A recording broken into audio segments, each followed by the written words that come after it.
Okay, to start the Dhamma talk, everyone may consent with 3 times, sadhu, sadhu, sadhu. Sadhu, sadhu, sadhu. Namo tasse bhagavato arahato samma sambuddhasse. Namo tasse bhagavato arahato samma sambuddhasse. Namo tasse bhagavato arahato samma sambuddhasse. Dveme bhikkhave dhamma desana tathagatassa pariyayena bhavanti khatame dve papang papato passata ayan dhamma de patama dhamma desana papang papato diswa tatta nibbindata virajjata vimucchata ayan dutiya dhamma desana ti. Dear Dhamma friends, tonight evening, tonight Dhamma Desana, I selected the short discourse we find in the Itivuttaka Pali. Even though it appears very short and talking only 2 points, it's very important in solving our problems in day-to-day life as well as in the meditation retreats or in the meditation sittings. The general translation of this verse that I have recited indicates for monks the combination one has 2 kinds of teachings or 2 kinds of discourses or 2 kinds of set of instructions. Namely, the first discourse is see the evil as evil. That is the first part. The second thing is, once seen the evil as evil, then you must try to relinquish from it, get rid from it, and do away with it. This is the gist of the discourse.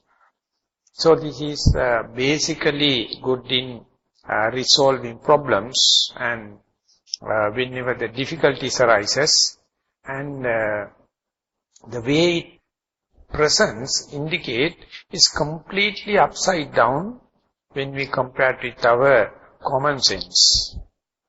In the common sense, we have no any patience to see evil as evil. We get excited, we get worked up, we rush to get rid of it.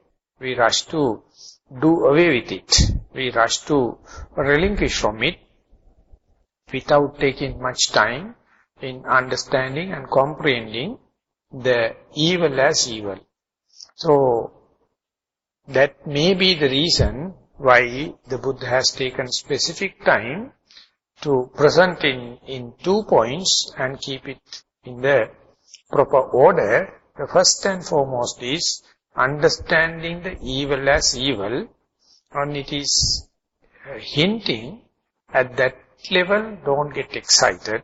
Don't try to rush towards the answer. Understanding the problem as problem, understand the evil as evil is the most important thing. But when you keep on philosophizing, easily you can draw a conclusion if you really know the problem in its proper proportion. The getting rid of part, answering part is automatic. Naturally it happens. So, the way it presents it says, it's a matter of understanding the problem in its correct perspective. So this is the insight that the Buddha wished to share with his disciples. At the beginning, at the outset I mentioned, it is a problem-solving kind of instruction. So therefore, those who are practicing insight meditation, this must be the rule of thumb. This must be the motto. Whenever the difficulty arises, instead of run away, instead of trying to find a reason or answer, instead of trying to see escapism, you must face it and see the evil as evil. As I mentioned earlier, when you are observing, when you are studying, when you are analyzing and comprehending the evil as evil, the main feature must be not to get excited. That must be your backbone in your spiritual life. I know this will not be parallel with the moralist point of view. Moralists are very allergic to see evil as evil. They are rushing towards the getting rid of part, answering part, and to do away with part. But it never lasting. It is not going to give any kind of a durable answer, because you are trying to find the answer rather than diagnosing the problem. And this is one of the cause in the present day medicine too. No one waits till the full symptom comes. They just rush in and then quickly go into the medication. Ultimately, you end up with iatrogenic effects. That is the side effects and the after effects of the medicine disturb and distort the situation. Even the expert can't sort it out. So therefore, in a way, our spiritual life or our meditative life is to specialize the first part of this discourse. Whenever the evil, whenever the problematic part, whenever the difficult part happens, do we have the patience to see the beginning, the middle and the end of the question?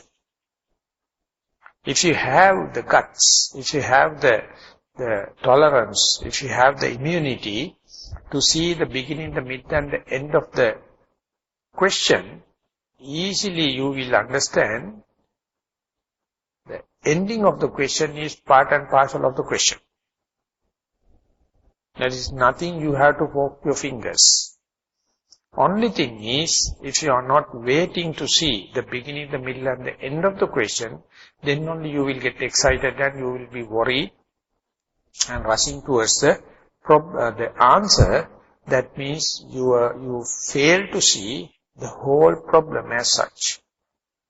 So therefore, how can we incorporate this kind of a technique into our hectic life, into our rational life, into our social life, into our demonstrative kind of life, into our advertising sort of life?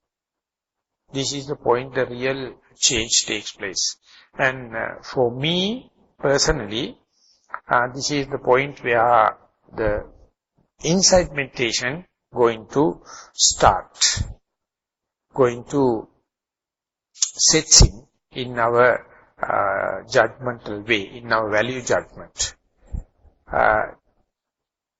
Though it is presented as a principle or as a set of instructions, incorporation into one's life is not so easy, because we are so conditioned and so getting alert and excited and allergic at the face of the question. So therefore, first and foremost, you have to understand the patiency, the importance of the patiency, and be patient to see the beginning, the middle of the and the end of the question.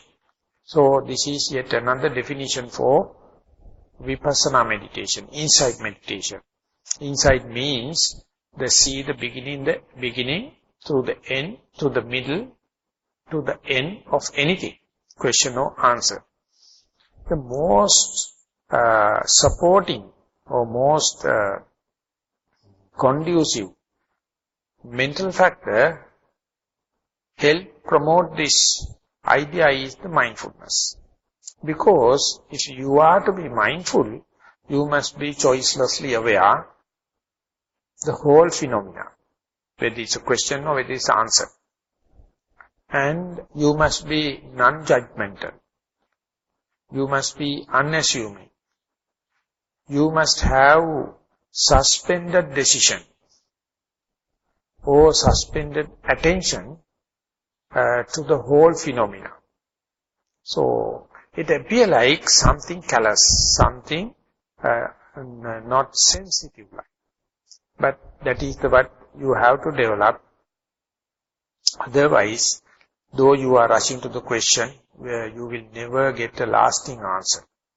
So in the mindfulness meditation, or mindfulness in the insight meditation, you have to give the equal weight or equal consideration to the primary object as well as the secondary object, or when the meditation is good as well as it is bad.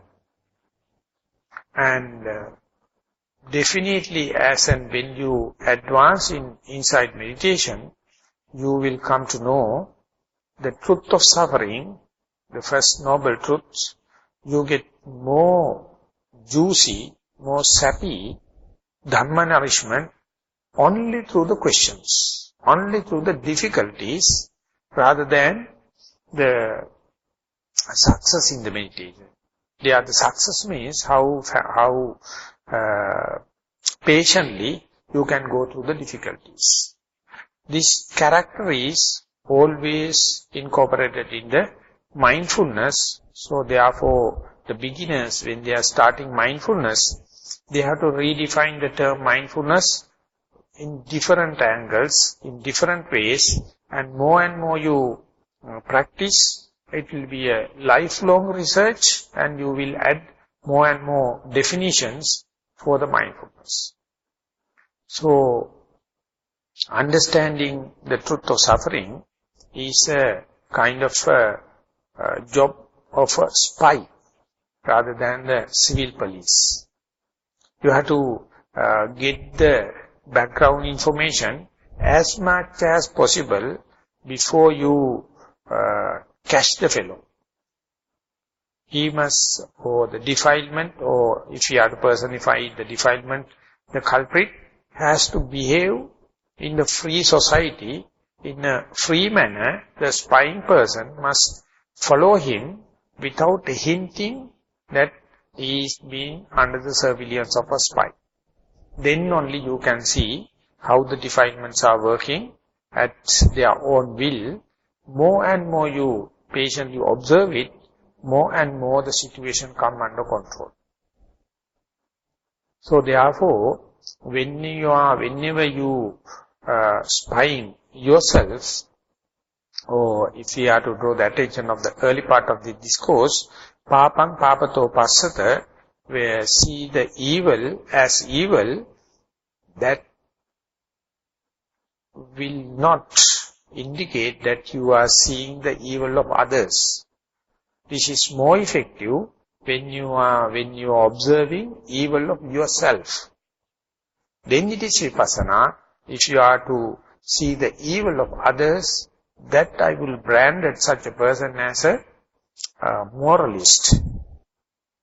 So whenever you go advance in the meditation, specifically in the insight meditation, you give up the task of correcting others and finding the fault with others, because it is utter waste of time. It's a habitual thing we do. Instead, mind your own business. Try to find one's own flaws, one's own mistakes, one's own evil side, and you must never recognize yourself as a Samaritan or a wholeheartedly wholesome person. You have to understand the combination is there, good and the bad. Whenever the bad happens, do not react, do not resist. Let it happen in its own accord. But even then, there are some guidelines, there are some rule of thumbs to maintain. And for example, as far as the wandering thoughts are concerned, our Theravada tradition has framed 9 basic kinds of wandering patterns.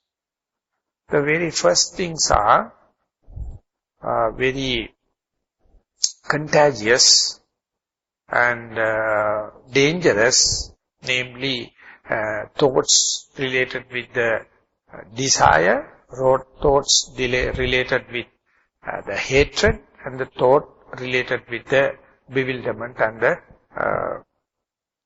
ignorance. So these things are not to meddle with. So therefore, beginners usually suppress them. The beginners usually escape from them, never meddle with. In addition to these three, there are yet another 6 categories. They are not so virulent, they are not so dangerous, but often fill our mental framework, namely thinking about our relatives and thinking about the well-being of the others out of compassion, and thinking about the health of oneself, not to fall again back to the disease situation, thinking about the gaining, the fame and the gains. The last one is not to get blame from the others. These kind of things always appear as a friendly thinking and parallel thinking for our benefit, but meditators has to recognize them and understand they are not so, even though appear like friendly, they are just making excuse to run away from the primary object. Instead of dealing with the primary object, for example, face to face with the in-breath and out-breath, or rising and falling, or in the walking right and left, it says, how nice if I can think about the helping compassionately about others, and helping the relatives, and to have a perfect health without falling into sicknesses, and how to gain the fame and gain and all the kind of thing. These kind of thoughts are here, very, very friendly, benevolent, and appear like good. When these things happens, you can either misunderstand them as good, or you can have, in other way, antagonize with them, thinking it is disturbing your primary object. So these are the 2 extremes. Usually you fall prey. Either you hate them or you love them. But instead, our commentators and the teacher says, when these kind of thoughts happens, do not rush to get rid of them, or do not indulge them. Understand, out of these 6, what is the most frequent one? You are compassionate to the other beings, or you are always thinking about the relatives, or you are thinking about how to not to get blame from the others, or not to fall sick, or how to gain fame and gain. These kind of things, more and more you try to understand them as and when it happens, without antagonizing, without hugging it. That is the patience you need for the advancement of the meditation. Because it is indeed indicate who you are, who am I. So whenever they come, if you are going to suppress them, it will never come into the full-fledged growth. And whenever you are going to indulge them, you are distorting its nature. So let it happen, and don't get worked up with, don't agitate with it, don't react with that. Just see it is a kind of escapism, kind of excuse. Mind is always indulging it. So when it happens, try to see and note it, thinking. But without the antagonizing it. That is the way you can see the evil as evil. Is something you are negligent, you are not diligent. This is something indicating you are unmindful. You are sure you are not mindful. But be patient, let it happen, and to come into the full bloom, because they are not so dangerous and contagious like direct hate, direct desire, or direct bewilderment, or ignorance. So when this happens, you must patiently understand what is the most frequent visitor. That is how you can size them. You can use it, ultimately you can take it under control. So exactly in the bodily pains and external sounds, any distractions happen, you have to be patient to see the mistake or evil thing or wrong thing as wrong thing.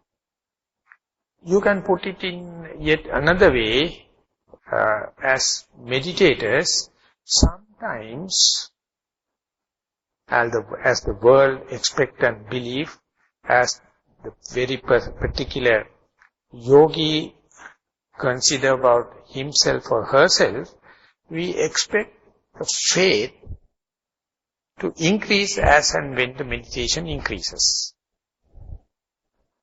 But personally, even you are supposed to be a faithful person, there are some episodes in our day-to-day run, our faith appear to be very, very low ebb. Under such circumstances, you feel guilty, you feel disturbed, and you find an attribution outside to see what is the cause of this kind of a reduction of the faith. Soon you find an outside cause, you find fault with it, and you somehow or the other get entangled with that kind of thing, and you promoting. But instead, if you can understand, my faith is low, I am not much devoted at that time, and if you patient enough to understand the faith, the lack of faith as lack of faith, while it is, you are in that situation. Venerable Sariputta boldly indicate this is the power of faith. Asaddena kampatiti saddha bala. Asaddha means the opposite of saddha, opposite of faith. Whenever you are in that kind of a mental state, lack of faith, you don't have any motivation to do religious and spiritual things, and you are surrounded by that kind of unfaithful mental states. But even then, you know you are in evil now, and see the evil as evil. See the asaddha as asaddha. See the lack of faith as the lack of faith, and that is what reinforcing your faith. That is why Venerable Sariputta says this is the power of faith, power of saddha. I don't know, I am confusing you all, but what I wanted to tell is, whenever you experience lack of saddha, if you can be still unshaken, that's the power of saddha. Equally, you experience lethargic states, no at all any energy. You flat, discharged. And over that situation you feel ashamed, because you are supposed to be a very energetic yogi, but you are dead sure, naturally at that given moment, is lack of energy. Lethargic, slimy, and sloth and torpor. Over there also, if you can be unshaken, accept this as a natural state. Accept that energy also subjected to the changes. And this is the evil side of the energy, lack of energy. And still if you can bear it up, that is called kusite na kampatiti virya bala. If you are unshaken, that is called the power of energy, power of virya.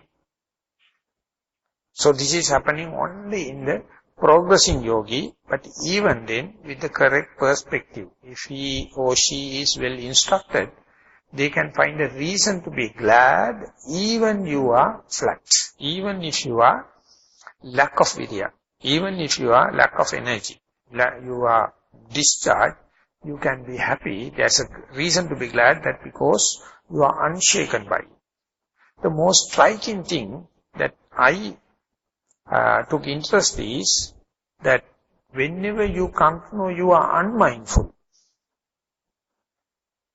and you are not diligent, you are negligent, and you know at that very moment you are negligent, And there, if you can be unshaken, pamade na kampatiti sati balang.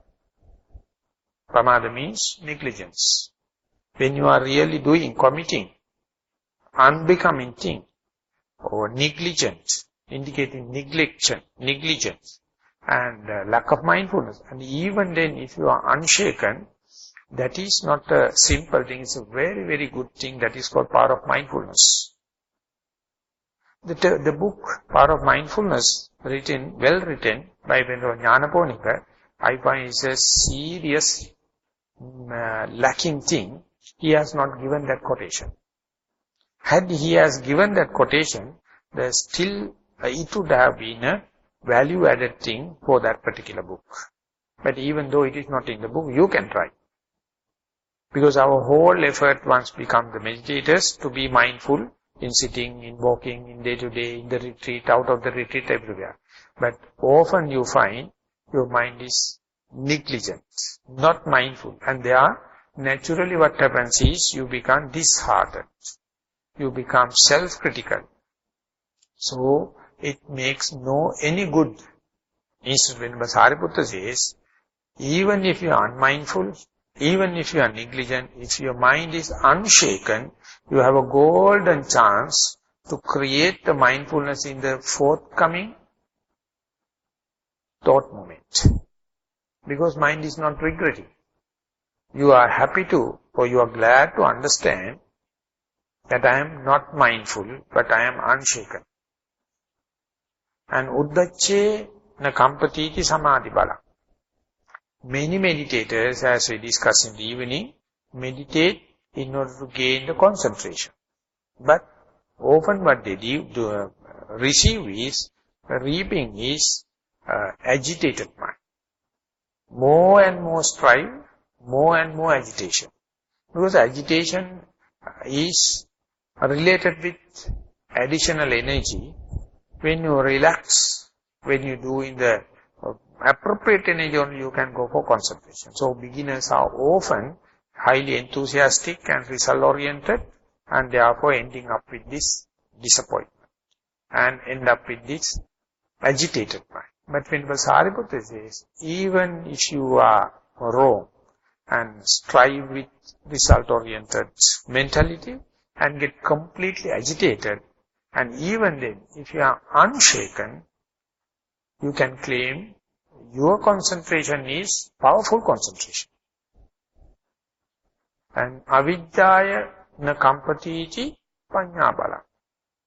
Avidya means the ignorance, the bewilderment, the puddled mind, the clouded mind.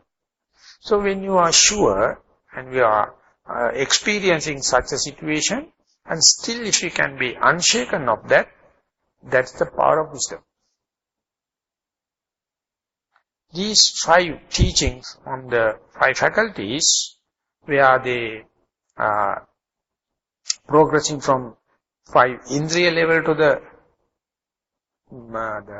bala level, or going to in the 37 bodhipakshiya dhamma, or enlightenment factors, the 5 bala, 5 indriyas, once advanced, we call bala, or powers. They become powers by unshaken quality. For that, whenever you are in the lack of faith, lack of energy, lack of mindfulness, lack of concentration, lack of wisdom, you must be unshakenly observe it, beginning, the middle and the end of the episode. For that, the Buddha explained, papam papato passata. See this negative side, the shady side, as the evil, but don't get agitated. So this is the real test in the meditative life. So more and more you develop it, more and more you develop the immunity, kind of resistance to these mishaps in the life. And in the early incidents, you ask advice from others, you regret yourself, and you think it is the mistake of you consider it as a defilement, or you will say you have done bad karmic forces in the past life, that is why it happens like. But whenever you put it in the correct perspective, you find a reason to be glad, even if you are unfaithful, even if you are lack of energy, even if you have lack of mindfulness or negligence, even if mind is agitated, even if your mind is bewildered and puzzled. Then onward, life become a hobby. It become just a teledrama. You can observe yourself, even mindfulness is good intact, well and good. If it is not so, you just see, now I am suffering due to lack of mindfulness, but I try to be unshaken. When that happens, immediately what happens is you become double-fold mindful. That is what the second part of the teaching it says, Papam Bapato Diswa Tatta Nibbindata Virajjata Vimucchata. But if you really red-handed knows that you are negligent, and if you experience it, then it is a natural course, you become mindful automatically. That mindfulness is very powerful. It won't give any chance for future negligence. It is not of you. It's a universal law that Buddha is assuring. So therefore, if you know the problem, answer is there. Without knowing the problem, if you are going to find the answer, you will never find it. You will just treat the symptoms. That is one of the basic major faults in the allopathic medicine. They are rushing to cure.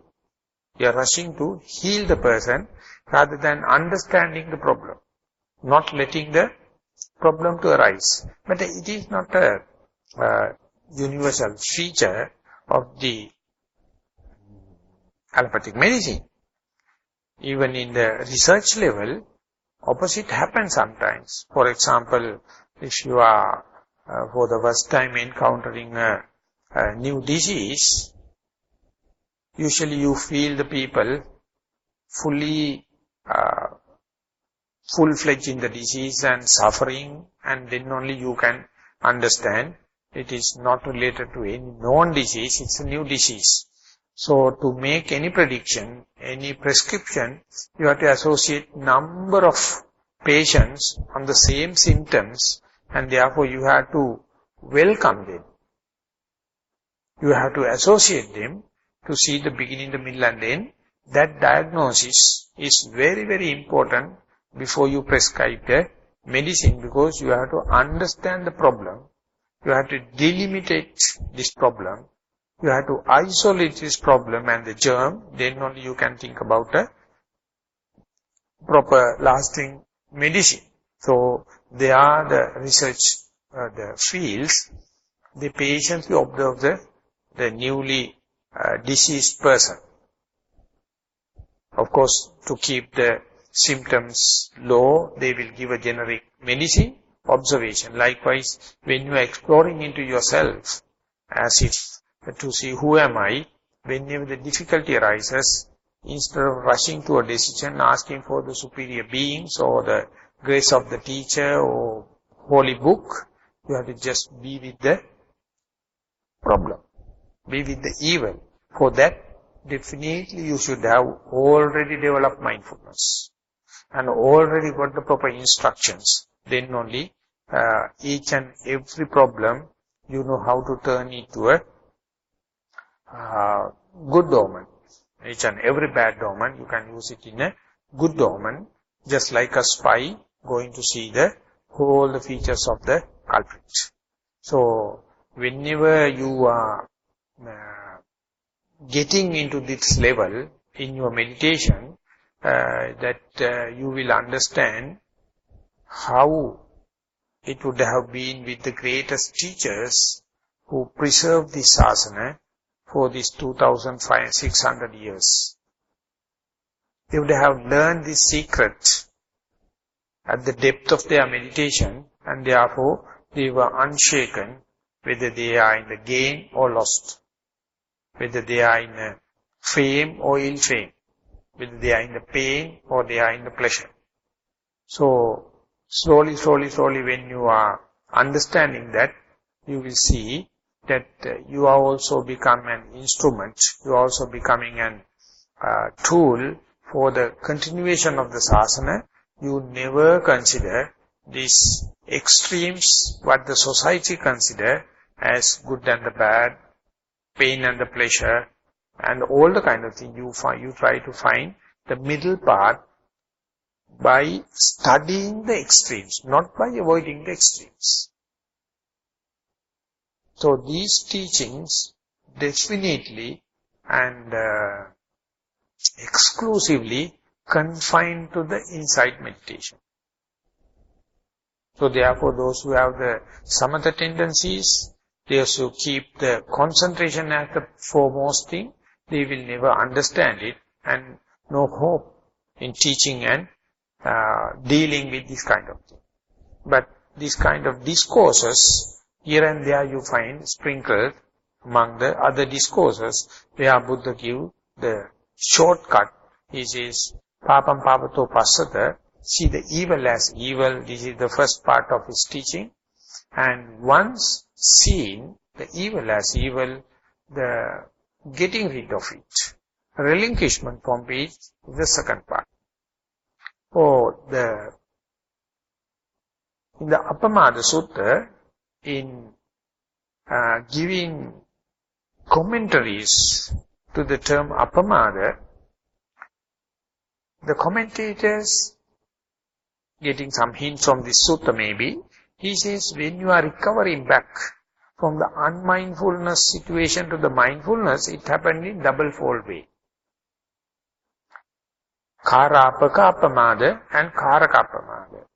Karapaka Appamada means to some sense, not to the eye, not to the ear, not to the nose, not to the tongue, not to the body, not to the mind, to the some sense, you feel something wrong somewhere. You are not mindful. You are supposed to be in sitting meditation to observe the in-breath and out-breath continuously. That we call mindfulness. But somehow or the other you come to know you are not in the breath, maybe thinking, maybe worrying about the pain or sounds. And whenever that kind of a blink happened in the mind, immediately mind come back to the in-breath and out-breath. Sometimes it's a shock, in a jerk, on a kind of a movement in the mind and body. The very first one which happens to say, while you are in unmindfulness, that you are in unmindfulness is called Karapaka Appamada.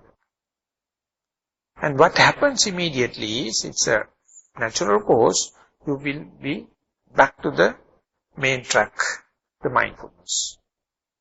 So, out of these two stages, if you are going to give a value, what is the part you are going to give a higher value? Understanding while you are in the unmindfulness, that is, you are in unmindful, is it most valuable part? Or once understood, it is coming back to the mindfulness, is that the valuable part? The commentators, unanimously they say, understanding while you are in unmindfulness, that you are in unmindful, it is the most exciting thing in our meditative life. For me, that we can't claim, this is myself, this is me, this is my soul, or this is mine. It is a kind of an accident. It is called the blink. All of a sudden a blink happens to say, I am not mindful. Immediately, it comes back to the mindful. So, to experience it, to do research upon that, you must have some unmindful states. You must have wandering minds. You must have bewildered mind due to the pains, to the sounds, to the thoughts. And each and every time it happens, it is a good chance for you to experiment. It's a noble quest to see, whenever it is go off the track, is there any mechanism to detect it? Can I call the detection as mine or me or my soul? No, it is Dhamma. It is Dhammata. It's a universal law. So, such a blink happened simply because your past trial and error effort. There's no way to go into that. There's no science to go in that. It's an accident. So therefore, those who have invested time and again, to develop mindfulness again and again, so much of trial and error happens. Ultimately, it comes to the point, whenever you become unmindful, you be aware, not that you are mindful, you are aware you are unmindful. That is when Sariputta says, it's a power of mindfulness. Very difficult to communicate, but those who have the experience to back it, they will consider that it's the most electric thing in our life. It's the most intrinsic thing in our life. It changes our personality. It can change at a split second, just like a thundering. But it has kind of a slow gathering of the momentum. At a time, you will understand, you will play with all the mistakes. You will play with all the evils. And they are the moralist will come and look down at you because they will say that you are playing with evils, you are callous, you have no senses, and setting a bad examples like. But the Buddha says, if your hand has no wounds, you can tackle poison. If it is wounded only, poison can penetrate it. During the time of the Buddha, there was one girl, she was gone up to the Sotapanna level. That means that she has got the first fruition knowledge, path and fruition knowledge. And ultimately, it happened her to engage with a hunter or a barbaric person. And they went into a married life and got 3 children, all other boys. What did she do was, she was preparing all the utensils for the hunter to have a successful hunting. Making praise and making all the, keeping the tools nicely, and she was a very nice housewife. One day, Buddha happened to go into that forest, and while he was sitting under a tree, her husband went there and see a kind of a recluse coming and sitting, and right around the area there were no wild animals, so he was so tired, whole day went in search of, but not a single thing happened, and on the way back he see the Buddha sitting on the same tree, and he was angry, thinking that this was the bad dog. I have to kill him, because that is why I can't get the whole wild animals. Like he started to pull the bow, keeping the arrow, and Buddha came to know that particular person, that fool is going to trigger off, and he made a determination, may him get frozen in the same situation, that's like a rock. So now he is in a mood, about to shoot the Buddha, but he can't work, he is benumbed, he is a rock, he is frozen. So time passes, when the dusk sets in, that lady says that the younger, elderly son, oh dear son, that your father has not returned, it's time passed, so why don't you go there and search?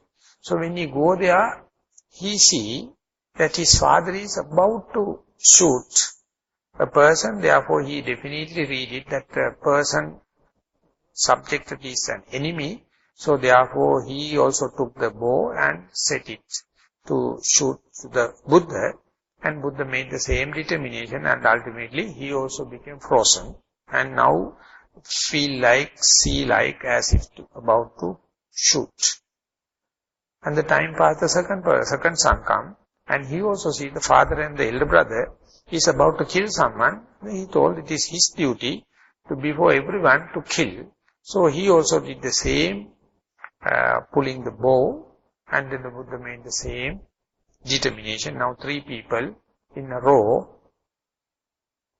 frozen. Ultimately the last son go, he also did the same, now 4. Ultimately nothing to do, that lady goes. And when she is going, she saw the father and the 3 sons are about to kill the Buddha, and she started shouting, "Oh, don't kill my spiritual father."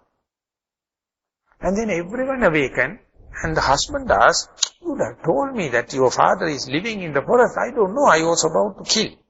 Then she told, "Don't do it, you can't do it." And then all of a sudden everyone came into the normal senses, and she went first and paid the respect to the Buddha, and then Buddha delivered the sermon. All the 4 became Sotapan. And then when the Buddha go back to the monastery, and he told, such a thing happened. One of my daughters married to this kind of people, and they came without knowing that they tried to shoot me. And ultimately she came and crying, telling that my spiritual father, so everyone come into the senses. I delivered the talk, and then 4 people got enlightened. Then the listening monks asked, "Oh, Bhante, why the lady is not enlightened? Why didn't you get any benefit out of your discourse?" Then the Buddha says, "How can she? Because she is already enlightened as far as the Sotapan is concerned. Therefore, the other 4 got the benefits." Then the monks ask, "Bhante, how can such a Sotapan lady can become an assistant for the hunting?" Because usually we don't expect that kind of a role as a housewife helping a hunter. Then Buddha says, no, whenever the hand is not wounded, that hand can tackle poisons. If the hand is wounded, it is not advisable to tackle the wound. So therefore, she is already protected and galvanized. That is why she can do whatever the task without malice. So it was a very enlightening, even though it is contradictory, story for the other monks. So what I try to explain is, if you are to experience or cultivate unexciting mind, even with lack of faith, even with the incident where you experience lack of faith, you must have certain amount of immunity, development in your mind or maturity. Then only you can try and see, even my mind is not appreciating, not filled with faith, can I maintain unshaken mental state? Even my mind is, or mentality or meditative mind is lack of energy and sloth and torpor, can I still be unshaken? Even my mind is lack of mindfulness, my main task is not to worry, not be unshaken, and therefore can I still, while in the evil, that is while I am in the negligence, can I maintain unshaken situation? Even mind is scattered, entertaining doubts, can I maintain my unshaken mind? Even mind is bewildered. I know I am bewildered. I have no any foresight, nothing constructive, and even then unshaken. For that you must have fair amount of trial and error in your own experience and develop certain amount of faith, certain amount of energy, certain amount of mindfulness, concentration and energy, wisdom. Then only you are qualified to even do this kind of a training, this kind of a contemplation. So therefore, when you are advancing, all the negative things happening, you must know how to put into the positive. All the bad omens, how can you put into the good omens? That is the motto. The first part of the teaching of the Buddha is, see evil as evil. When this happens, you will see there is a remarkable change in your life. You will never try to do merits. Instead, you will try do away with bad things. Instead of doing good things, you will try your best not to do bad things. Sabba papa sakarana come first, and then only the kusala sopa sampada. Before that, your religion, your spirituality is Kusalasa Upasampada first and then Sabba Papa Sakarana. But whenever you understand the teaching in the correct perspective, you will never jump and do beneficial thing for the society, but instead you take double check not to harm the society. Then onward your past path is very straightforward. You feel the deep teaching of the Buddha. You experience the Buddha. More and more you go into the Dhamma. When it's become living Dhamma, you understand who Buddha is. He is very difficult to understand with the rational mind. Very difficult to understand with the linear relationships. Dhamma also working in the reciprocal way. Teaching also happening in the reciprocal way. Unless, otherwise, you practice wholeheartedly, the gist of the Dhamma, the crux of the Dhamma will be still hidden. Therefore, when you are practicing and advancing more and more, you never feel like that you are doing something. You feel like something happening to you. Dhamma is happening to you. Buddha is occurring to you. You become part and parcel of the Sangha, and your morality, everything is something happening. In my terminology, you feel like you are a half-finished product on the conveyor belt. The conveyor belt will lead to the finished product. So you have nothing to worry. Let the Dhamma to work. Don't fork fingers into be smart. Try to get the bigger lion's share. You just first do no harm. That is what the Socrates mentioned. You will try your best not to do harm to the others instead of doing good things and benevolent things. The best we can do is not harming others.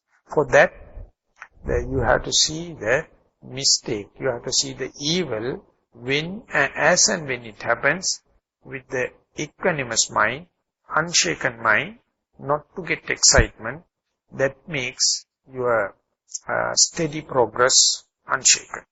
So I thought this is to share in this night talk, and I hope if you can correctly understand it, it will give a shortcut or direct touch to all the meditative experiences and understanding towards the teaching of the Buddha. Thank you very much for listening.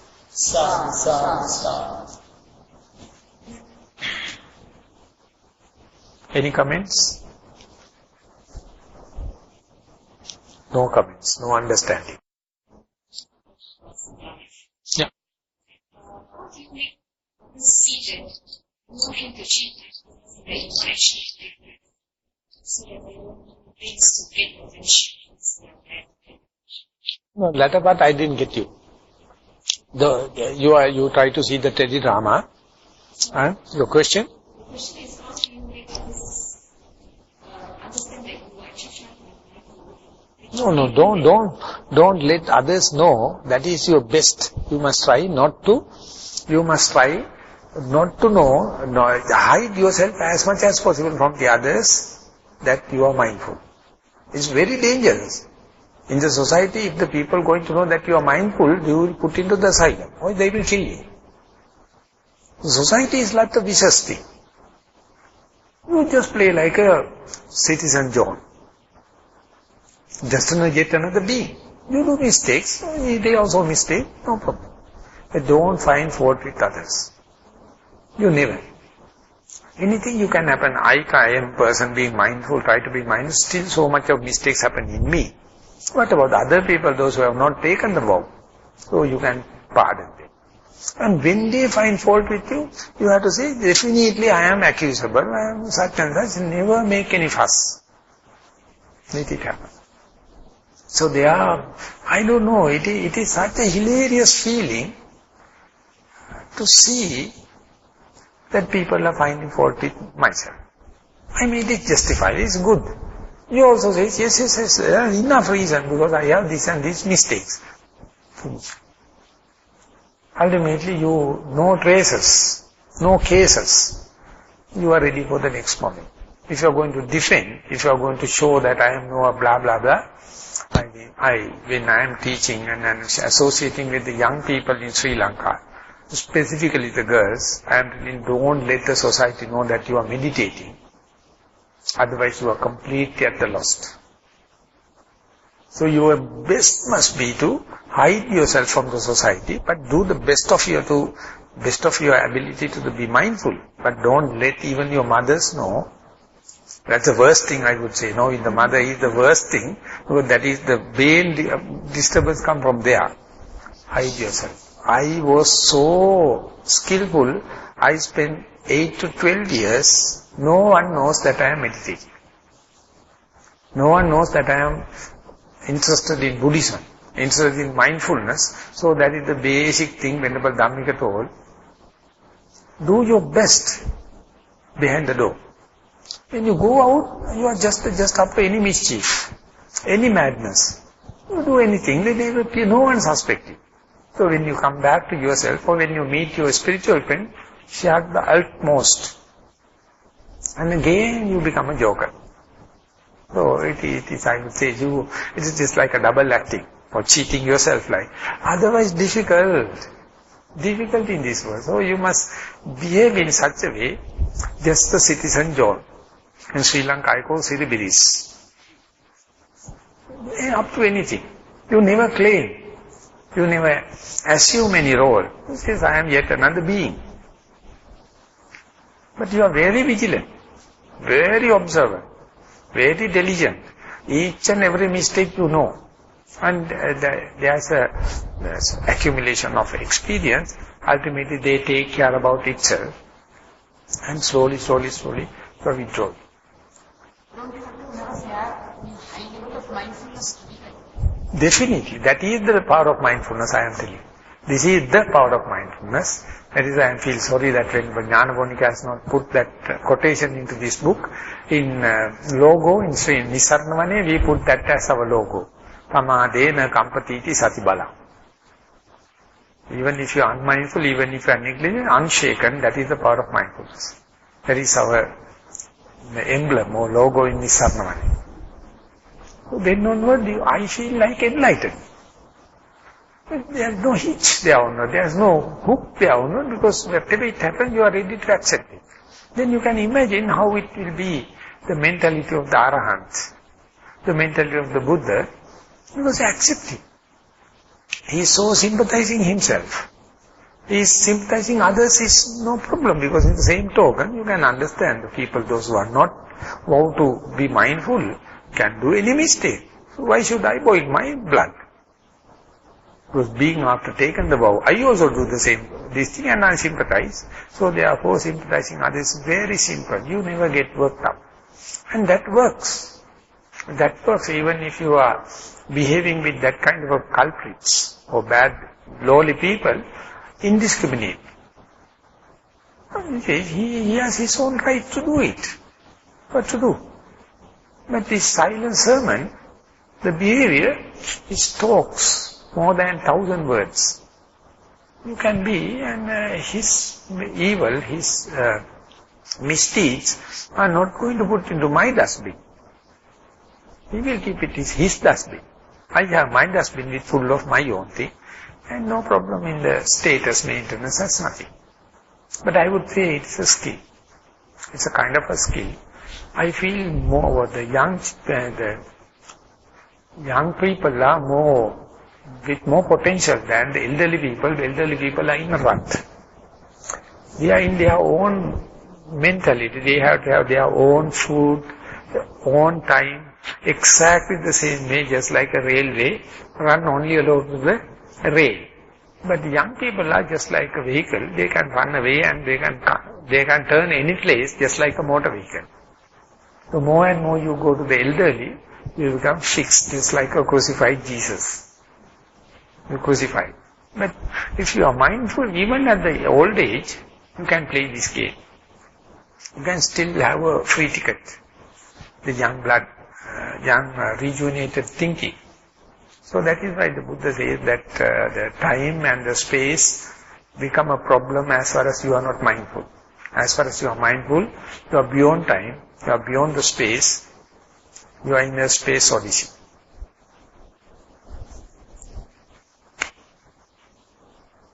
Elderly people do not happy with this kind of sermons. They wanted to be everyone very disciplined, everyone very devoted, very energetic, very mindful, fully concentrated and full wisdom. But they themselves know they are idiots. They know they can't maintain it, but they expect the others to do it. But whenever such problem happens, I ask them, and you that will say that you are complaining about her behavior, then I'll ask, when you were at her age, where were you? Nowhere. Now you wanted to impose the ideologies, role models. That means you don't know the meaning of the ideology. You don't know the meaning of the role model. If you know really, it is the free ticket for any person. Do your own experiments, and the Buddha has given, and then the relationship becomes very fresh, very new. It is universal, everywhere. Okay, now anyway, now we are passing 10 o'clock, so we have to stop. So in the traditional way, we will chant the stanzas to share the benefit of all the seen and unseen beings, share benefit of all deceased relatives and all the relatives, and straighten our objectives. We chant Ittavata Jammi Sambhadam Punya Sambhadam Sabbi Divanumodantu Sabba Sampatti Siddhiyam Ittavata Jammi Sambhadam Punya Sambhadam Sabbi Bhuta Sabba Sampatti Siddhiyam Ittavata Jammi Sambhadam Punya Sambhadam Sabbi Sattanumodantu Sabba Sampatti Siddhiyam Maha Chummatha Devanaga Punyantam Anmoditva Chiram Rakkantu Sasana Akasatha Chummatha Devanaga Mahitika Punyantam Anmoditva Chiram Rakkantu Desana Akasatha Chummatha Devanaga Mahitika Punyantam Anmoditva Chiram Rakkantu Pamparam Idam Vonyati Hotu Sukhita Hotu Jnatiyo Idam Vonyati Hotu Sukhita Hotu Jnatiyo Idam Vonyati Hotu Sukhita Hotu Jnatiyo Imina Punya Kammene Mami Bala Samagamo Satam Samagamo Hotu Yavanipana Patya Imina Punya Kammene Mami Bala Samagamo Satam Samagamo Hotu Yavanipana Patya Imina Punya Kammene Mami Bala Samagamo Satam Samagamo Hotu Yavanipana Patya Sadhu, sadhu, sadhu. Okasavadani Bhakti Sukhi Hotu Maya Katam Punya Samina Sadhu. Samina Katam Punya Mayhanda Tabbang Sadhu Sadhu Mudani Upasadvaratena Katam Sabbang Achyam Kampuni Bhakti Upasakamana Bhakti Titiyanti Upasakamana Bhakti Tatiyanti Upasakamana Bhakti